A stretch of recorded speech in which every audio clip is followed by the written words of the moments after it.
মেঘ বলল, যাবি? ওই যে দূরের গেরুয়া নদী, ওই যে দূরের একলা আকাশ, ওই যে দূরের গহন সেবন, গেলেই দেখতে পাবি। মেঘ বলল, যাবি?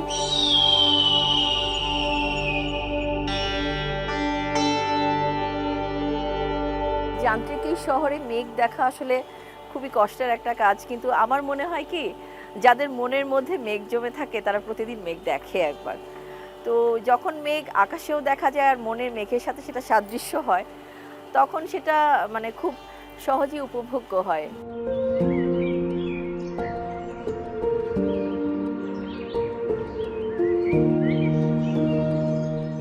আমার মনে হয় পুরো আকাশটাই একটা ক্যানভাস। প্রকৃতি যেমন তার সাদা মেঘ দিয়ে শরতের নীল আকাশে ছবি আঁকে, আমরা প্রকৃতি থেকে অনেকভাবেই ছবি আঁকতে অনুপ্রাণিত হই, আমাদের ছবি আঁকতে ভালো লাগে। শরতের সাদা মেঘ আমাদের এই ব্যস্ত, ক্লান্ত আর দূষিত শহরে একটুখানি প্রশান্তি দেয়, শুভ্রতার বার্তা নিয়ে আসে, আমাদের নতুন করে বাঁচতে শেখায়।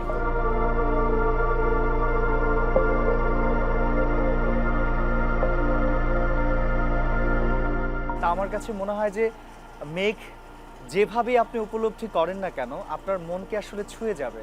সেটা কখনো বিষাদগ্রস্ততা তৈরি করবে, কখনো মুক্তির আকাঙ্ক্ষা তৈরি করবে, এবং নিজেকে একদম উদ্বেলিত, যেটা কান্না গুপ্ত একটা ভেতরে থাকে, সেটাও কিন্তু কখনো কখনো মেঘ প্রকাশ করে।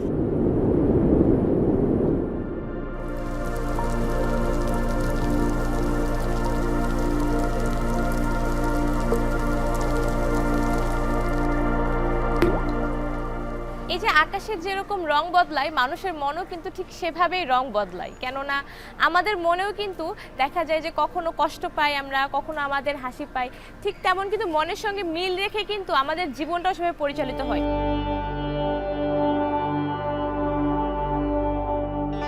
পাখি আমার একলা মনে বিভাগী হয় রোজ, একলা কোথায় সঙ্গে দেখো উড়ছে মেঘের ঢেউ। পাখির মতোই উড়তে গিয়ে আকাশ ছোঁয়া দেয়, আকাশ কোথায় উড়ে যে পাখি সীমানাটা পায়। আকাশ কি আর সীমায় বাঁধা তোমার আমার ন্যায়?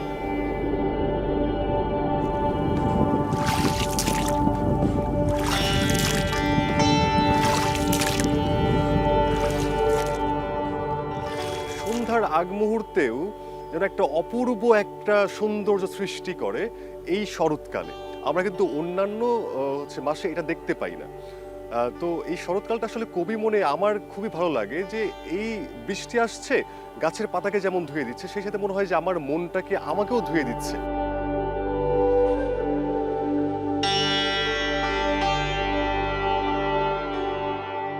মেঘের সঙ্গে উড়ে চলে দিক দিগন্তের পানে নিঃসীম শূন্যে।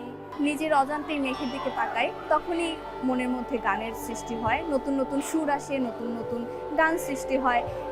আসলে শরতের আকাশের মেঘ শিল্পী মনকে নানাভাবে প্রভাবিত করে।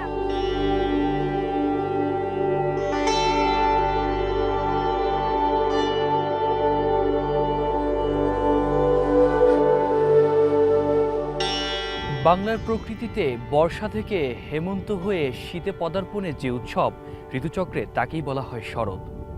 শরতের এই সাদা নীল আকাশ ক্ষণিকের জন্য হয়ে ওঠে ধূসর পাণ্ডুলিপির মাঝে এক রঙিন বুকমার্ক। আর যেখানে নাগরিক মন খুঁজে পায় প্রশান্তির বার্তা, জেগে ওঠে স্বপ্নময়তা আর ভালোবাসা। আতিক মেজবা লগ্ন, এখন ঢাকা।